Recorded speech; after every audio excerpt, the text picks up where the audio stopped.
Hi hello welcome back. അപ്പോൾ ഇന്ന് നമ്മൾ വന്നിട്ടുള്ളത് നമുക്ക് ഒരു 4 ഓർഡറുള്ള ഒരു ദിവസം ഉണ്ടായിരുന്നു. അപ്പോൾ അത് നമ്മൾ എങ്ങനെയാണ് പാക്ക് ചെയ്തത്, എങ്ങനെയാണ് നമ്മൾ അയച്ചത് എന്നുള്ളതൊക്കെ ചെറിയൊരു വീഡിയോ ആക്കിയിട്ടുണ്ട്. അപ്പോൾ അതൊന്ന് നമുക്ക് കണ്ടു നോക്കാം.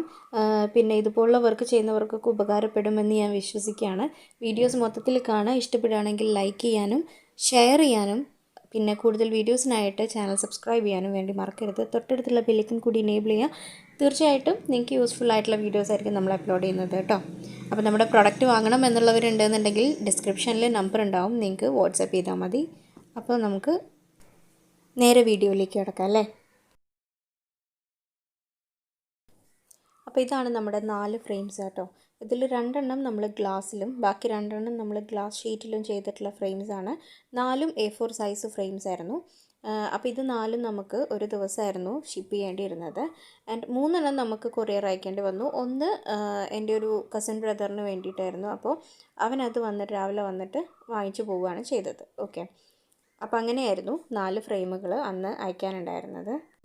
ഞാൻ എല്ലാ വീഡിയോയിലും പറയുന്ന പോലെ തന്നെ നമ്മൾ ഫ്രെയിം സെറ്റ് ചെയ്യുന്ന വീഡിയോസ് തന്നെയാണ് ഇതിലുള്ളത്. അപ്പോൾ ഞാൻ അതിൻ്റെ കൂട്ടത്തിൽ കുറച്ച് ഡീറ്റെയിൽസ് ആയിട്ട് ഫ്രെയിംസിൻ്റെ ഈ ഒരു ബിസിനസ്സിനെ കുറിച്ച് ഡീറ്റെയിൽ ആയിട്ടുള്ള കാര്യങ്ങളാണ് ഞാൻ സംസാരിക്കാൻ വേണ്ടി പോകുന്നത്. മറ്റത് നമ്മൾ ഫ്രെയിം എടുക്കുക, ക്ലീൻ ചെയ്യുക, നമ്മൾ പ്രിൻ്റ് ഔട്ട് എടുത്തത് വെക്കുക, അങ്ങനെയുള്ള പ്രോസസ്സും കാര്യങ്ങളൊക്കെ തന്നെയാണ് ഈ ഒരു വീഡിയോയിൽ കാണുന്നത് കേട്ടോ. അപ്പോൾ ഇതാ ഞാൻ 4 പ്രിൻ്റ് എടുത്ത് വെച്ചിട്ടുണ്ട്. ഈ പ്രിൻറ്റിങ്ങിൻ്റെ ഒക്കെ വീഡിയോ ഞാൻ സെപ്പറേറ്റ് ചെയ്തിട്ടുണ്ട് കേട്ടോ. കാണാത്തവരുണ്ടെന്നുണ്ടെങ്കിൽ കണ്ടു നോക്കുക. നമ്മൾ A4 സൈസാണെന്ന് പറഞ്ഞിരുന്നു. അപ്പോൾ A4 സൈസിലാണ് ഞാൻ പ്രിൻ്റ് എടുത്തിട്ടുള്ളത്. ആൻഡ് ഇത് പ്രിൻ്റ് എടുക്കാനുള്ള റേറ്റും കാര്യങ്ങളൊക്കെ ഞാൻ ആ വീഡിയോയിൽ മെൻഷൻ ചെയ്തിട്ടുണ്ട് കേട്ടോ. ഒന്നൊരു ബർത്ത്ഡേ ഫ്രെയിമായിരുന്നു, ഒന്നൊരു ആനിവേഴ്സറി ഫ്രെയിമായിരുന്നു, ആൻഡ് പിന്നെ ഒന്ന് വെഡ്ഡിങ്ങിന് ഗിഫ്റ്റ് കൊടുക്കാൻ വേണ്ടിയിട്ടുള്ള ഒരു ഫ്രെയിമായിരുന്നു. വേറെ ഒരെണ്ണം കൂടി ഉണ്ടെന്ന് പറഞ്ഞല്ലോ, അതും ആനിവേഴ്സറി ഫ്രെയിമായിരുന്നു കേട്ടോ. 2 ആനിവേഴ്സറി ഫ്രെയിമും ഒരു ബർത്ത്ഡേ ഫ്രെയിമും അതുപോലെ തന്നെ ഒരു വെഡ്ഡിങ് ഗിഫ്റ്റുമായിരുന്നു ഫ്രെയിമായിട്ടുണ്ടായിരുന്നത്. അപ്പോൾ ഞാൻ 3 ബ്ലാക്ക് ബോർഡേഴ്സാണ് കസ്റ്റമേഴ്സ് പറഞ്ഞിരുന്നത്. അപ്പോൾ ബ്ലാക്ക് ബോർഡേഴ്സ് തന്നെയാണ് നമ്മൾ സെലക്ട് ചെയ്തെടുത്തിട്ടുള്ളത് കേട്ടോ. പിന്നെ നമ്മൾ യൂഷ്വലി ചെയ്യുന്നത് പോലെ തന്നെ ഫ്രെയിമിൻ്റെ കാർഡ്ബോർഡ് പീസ് മാറ്റിയിട്ട് അതിൻ്റെ ഗ്ലാസും കാര്യങ്ങളൊക്കെ നമ്മളൊന്ന് നീറ്റാക്കിയിട്ട് ഒന്ന് വൈപ്പ് ചെയ്തെടുക്കണം. നനഞ്ഞ തുണിയാണെങ്കിൽ അങ്ങനെയല്ലെന്നുണ്ടെങ്കിൽ വെറ്റ് വൈപ്സോ കാര്യങ്ങൾ എന്തെങ്കിലും ഉണ്ടെന്നുണ്ടെങ്കിലൊക്കെ യൂസ് ചെയ്യാം കേട്ടോ. പിന്നെ നമ്മൾ ഫ്രെയിമിലേക്ക് നമ്മുടെ പ്രിൻ്റ് എടുത്ത ഷീറ്റ് വെച്ചിട്ട് നമുക്ക് ഫ്രെയിമൊക്കെ സെറ്റാക്കിയിട്ട് അങ്ങനെ കൊടുക്കാം. ഓക്കെ, അപ്പോൾ ഇതിൽ കൂടുതലായിട്ടും കുറേ പേര് എനിക്ക് കമൻറ്റ് ചെയ്യാറുണ്ട്, എവിടെ നിന്നാണ് നിങ്ങൾ ഫ്രെയിം വാങ്ങിക്കുന്നത്, അതുപോലെ ഫ്രെയിമിൻ്റെ റേറ്റ് പറയാമോ, അല്ലെങ്കിൽ ഏത് പേപ്പറാണ് പ്രിൻ്റ് എടുക്കുന്നത്, ഏത് സൈസിലാണ് പ്രിൻ്റ് എടുക്കുക, എങ്ങനെയാണ് പ്രിൻ്റ് എടുക്കുക, പ്രിൻറ്റിങ്ങിൻ്റെ കടയിൽ പോയിട്ട് എങ്ങനെയാണ് പറയുക എന്നൊക്കെ പറഞ്ഞിട്ട് ഒരുപാട് പേര് ഇൻസ്റ്റാഗ്രാമിലും അതുപോലെ തന്നെ ചില കമൻസും കാണാറുണ്ട്. അപ്പോൾ എല്ലാത്തിനുള്ള വീഡിയോ ഞാൻ റിപ്ലൈ പോലെ ഞാൻ പ്രിൻറ്റിങ്ങിൻ്റെ ഒക്കെ ഞാൻ സെപ്പറേറ്റ് ഒരു വീഡിയോ ഇട്ടിട്ടുണ്ട് കേട്ടോ. കാണാത്തവരുണ്ടെന്നുണ്ടെങ്കിൽ ഒന്ന് കണ്ടു നോക്കുക. പിന്നെ ഞാൻ ഒന്നും കൂടി പറയാം, അതായത് നമ്മൾ പ്രിൻ്റ് എടുത്തതിന് ശേഷം ക്യാൻവ എന്ന് പറഞ്ഞ ആപ്പിലിട്ടിട്ടാണ് നമ്മൾ എഡിറ്റ് ചെയ്യുന്നത്. അപ്പോൾ അതിൽ നിന്നും നമ്മൾ ഡൗൺലോഡ് ചെയ്യുന്ന സമയത്ത് നമുക്ക് ഡയറക്റ്റായിട്ട് ഗാലറിയിലേക്ക് സേവ് ചെയ്യാം. അല്ലാതെ ഡൗൺലോഡ് ചെയ്യുകയാണെന്നുണ്ടെങ്കിൽ നമ്മൾ PDF പ്രിൻ്റ് ആക്കിയിട്ടാണ് നമ്മൾ ഡൗൺലോഡ് ചെയ്യേണ്ടത്. അപ്പോൾ നമുക്ക് അത്യാവശ്യം നല്ല ക്ലാരിറ്റിയും കാര്യങ്ങളും ഉണ്ടാവും. പിന്നെ പ്രിൻ്റ് എടുക്കുമ്പോൾ ഞാൻ വീട്ടിൽ പ്രിൻ്റർ ഉണ്ട്, അതിൽ നിന്നാണ് ഞാൻ യൂഷ്വലി പ്രിൻ്റ് എടുക്കാറ്. A4 സൈസൊക്കെ A3 ആകുമ്പോഴൊക്കെയുള്ളൂ ഞാൻ പുറത്തുനിന്ന് പ്രിൻ്റ് എടുക്കാറുള്ളത്. ആദ്യം ഞാൻ തുടങ്ങിയ സമയത്തൊക്കെ പുറത്ത് പോയിട്ട് പ്രിൻ്റ് എടുക്കുമായിരുന്നു. പിന്നെയാണ് ഞാൻ പ്രിൻ്റർ വാങ്ങിച്ചത്. അപ്പോൾ ഇപ്പം ഞാൻ A4 സൈസും A5 ആണെങ്കിലും നമുക്ക് A4ൽ എടുക്കാമല്ലോ. അപ്പോൾ A5ഉം അതുപോലെ തന്നെ A4 സൈസൊക്കെ നമ്മൾ വീട്ടിൽ നിന്ന് തന്നെയാണ് പ്രിൻ്റ് എടുക്കുന്നത്. പിന്നെ A3 ആകുമ്പോൾ ഞാൻ പുറത്തുനിന്നാണ് പ്രിൻ്റ് എടുക്കാറുള്ളത് കേട്ടോ.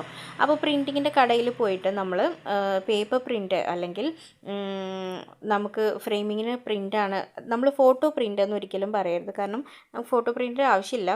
ഫോട്ടോ പ്രിൻ്റ് വേണമെന്ന് കസ്റ്റമേഴ്സ് പറയുകയാണെന്നുണ്ടെങ്കിൽ ഓക്കെ, നമുക്ക് ചെയ്തു കൊടുക്കാം. അതിൻ്റെ റേറ്റും കാര്യങ്ങളൊക്കെ ഞാൻ മുമ്പ് വീഡിയോയിൽ മെൻഷൻ ചെയ്തിട്ടുള്ളതാണ്. നമ്മൾ കമ്പാരിറ്റീവ്ലി ഈ ഒരു ഈ ഒരു പ്രിൻറ്റിങ്ങിനെ അപേക്ഷിച്ചിട്ട് ഫോട്ടോ പ്രിൻറ്റിംഗ് എന്ന് പറയുന്നതിൽ കുറച്ച് കോസ്റ്റ്ലിയാണ്. അപ്പോൾ നമ്മുടെ ഫ്രെയിമും അതിനനുസരിച്ച് കോസ്റ്റ്ലി ആവും.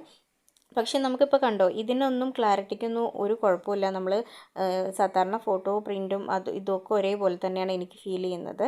നമ്മളിപ്പോൾ കൊടുക്കുമ്പോൾ നമ്മൾ കസ്റ്റമേഴ്സ് തരുന്ന കാശ് എത്രയാണോ അതിന് വേർത്തായിട്ടുള്ള പ്രൊഡക്റ്റ് വേണം നമ്മൾ കൊടുക്കാൻ വേണ്ടിയിട്ട്. നമ്മൾ ഏതൊരു സാധനം സെല് ചെയ്യുമ്പോഴും അങ്ങനെയാണ്. കാരണം ഒരു കടമ എന്നുള്ള രീതിയിലല്ലാതെ അവർ തരുന്ന പൈസയ്ക്ക് അനുസരിച്ചിട്ടുള്ള സംഭവം വേണം നമ്മൾ കൊടുക്കാൻ. ഓക്കെ. പിന്നെ ഈ ഫ്രെയിം എന്നൊക്കെ പറയുമ്പോൾ എന്താണെന്ന് വെച്ചാൽ നമുക്കൊരു അസെറ്റാണ്. അപ്പോൾ നമ്മൾ ബർത്ത് ഡീറ്റെയിലിംഗ് ഫ്രെയിം, അതുപോലെ കുട്ടികളുടെ first year baby photo frame ഉണ്ടല്ലോ, ഓരോ മാസത്തെയും കുട്ടികളുടെ ഫോട്ടോസൊക്കെ വെച്ചിട്ട്, അതൊക്കെ നമുക്കൊരു അസെറ്റാണ്. ഭാവിയിലേക്ക് കുട്ടികൾ വലുതാവുമ്പോഴൊക്കെ നമുക്ക് കാണിച്ചു കൊടുക്കാമെന്നുള്ള രീതിയിലൊക്കെ നമ്മൾ ചെയ്തു വെക്കുന്ന ഓരോ സംഭവങ്ങളാണ്. അപ്പോൾ അതിൻ്റേതായിട്ടുള്ള ക്വാളിറ്റിയും കാര്യങ്ങളും വേണം. അപ്പോൾ ആ ഒരു രീതിയിൽ തന്നെ വേണം നമ്മൾ ചെയ്തു കൊടുക്കാൻ കേട്ടോ. പിന്നെ നമ്മൾ കൊടുക്കുന്ന ഫ്രെയിമും അത് ഇപ്പോൾ നമ്മൾ കൊറിയർ ചെയ്യുകയാണെന്നുണ്ടെങ്കിൽ അത്രയും സേഫ് ആൻഡ് സെക്യൂർ ആയിരിക്കണം.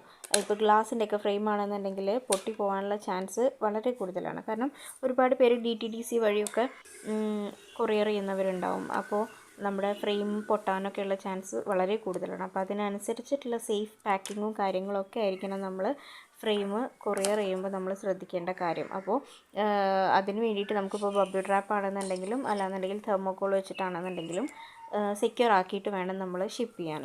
ഓക്കെ.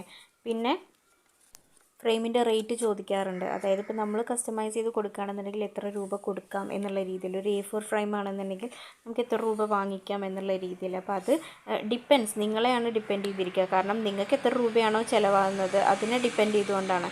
ചിലപ്പോൾ ഞാൻ വാങ്ങിക്കുന്ന ഫ്രെയിമിൻ്റെ റേറ്റ് ആവില്ല നിങ്ങൾ വാങ്ങിക്കുമ്പോൾ. ഓക്കെ, ഡിഫറൻസ് ഉണ്ടാവാം. അതുപോലെ പ്രിൻറ്റിങ് ആണെന്നുണ്ടെങ്കിലും ചിലർക്ക് വീട്ടിൽ പ്രിൻ്റ് എടുക്കാൻ പ്രിൻ്റർ ഉണ്ടാവും, അല്ലാന്നുണ്ടെങ്കിൽ പുറത്ത് പോയി പ്രിൻ്റ് എടുക്കുന്നവരുണ്ടാവും. അപ്പം നമ്മൾ അതിൻ്റെ എല്ലാം ഒരു നമുക്ക് ചിലവാകുന്ന ഒരു സംഭവം ഉണ്ടല്ലോ, ഒരു റേറ്റ് ഉണ്ടല്ലോ. അപ്പോൾ അതിൻ്റെ കൂടെ പ്ലസ് നമ്മുടെ ടൈമിൻ്റെയും നമ്മുടെ ഹാർഡ് വർക്കിൻ്റെയും ഒരു എമൗണ്ട് കൂടെ കൂട്ടിയിട്ട് വേണം നിങ്ങൾ ഫ്രെയിമിൻ്റെ റേറ്റ് പറയാൻ വേണ്ടിയിട്ട്. ഓക്കെ. അപ്പോൾ ഞാൻ നേരത്തെ നിങ്ങളോട് പറഞ്ഞല്ലോ എനിക്ക് വേറൊരു ഫ്രെയിം കൊറിയർ ചെയ്യാത്തതുണ്ടായിരുന്നു എന്ന്. അപ്പോൾ അത് രാവിലെ തന്നെ എനിക്ക് കൊടുക്കേണ്ടി വന്നിരുന്നു. അത് കാരണം എനിക്ക് പ്രോപ്പറായിട്ട് വീഡിയോ എടുക്കാൻ വേണ്ടിയിട്ട് പറ്റിയിട്ടില്ല. അപ്പോൾ ആദ്യം ഞാൻ അന്നേ ദിവസം രാവിലെ ഞാൻ ആ ഒരു ഫ്രെയിം ആദ്യം സെറ്റ് ചെയ്തിട്ട് അവന് കൊടുത്തു. അതിന് ശേഷമാണ് ബാക്കി 3 സെറ്റ് ചെയ്യാൻ വേണ്ടി ഇരുന്നത് കേട്ടോ. കാരണം ഞാൻ അധികവും ചെയ്യുന്നത് എന്താണെന്ന് വെച്ചാൽ ഉച്ച കഴിഞ്ഞ ശേഷമുള്ള സമയമാണ് ഞാൻ ഇതിനിരിക്കാറുള്ളത്, ഫ്രെയിം സെറ്റ് ചെയ്യാനും പാക്ക് ചെയ്യാനും ഒക്കെ. അപ്പോൾ വൈകുന്നേരങ്ങളിലാണ് ഞാൻ ഷിപ്പ് ചെയ്യാറുള്ളത്. ഓക്കെ. അപ്പോൾ രാവിലെ അവനെ കൊണ്ടുപോകണം എന്നുള്ളത് കൊണ്ടാണ് നമ്മൾ രാവിലെ ഒരു ഫ്രെയിം സെറ്റ് ചെയ്തിട്ട് കൊടുത്തു. ബാക്കി 3 വൈകുന്നേരം ഉച്ചയ്ക്ക് ചെയ്തിട്ട് വൈകുന്നേരം അങ്ങനെ കൊടുത്തു വിടുകയാണ് ചെയ്തത്. അപ്പോൾ ഇങ്ങനെയാണ് കാര്യങ്ങൾ. ഈ ഒരു രീതിയിലാണ് ഇപ്പോൾ നമ്മൾ പോയിക്കൊണ്ടിരിക്കുന്നത്. അപ്പോൾ വീഡിയോ കണ്ട് ഇഷ്ടപ്പെട്ടു എന്ന് വിശ്വസിക്കുന്നു. ഇഷ്ടപ്പെട്ട് ഉപകാരപ്പെടാനും തോന്നുകയാണെന്നുണ്ടെങ്കിൽ ലൈക്ക് ചെയ്യാനും ഷെയർ ചെയ്യാനും കമൻറ്റ് ചെയ്യാനും മറക്കരുത് കേട്ടോ. Thank you for watching. Stay tuned. Bye bye.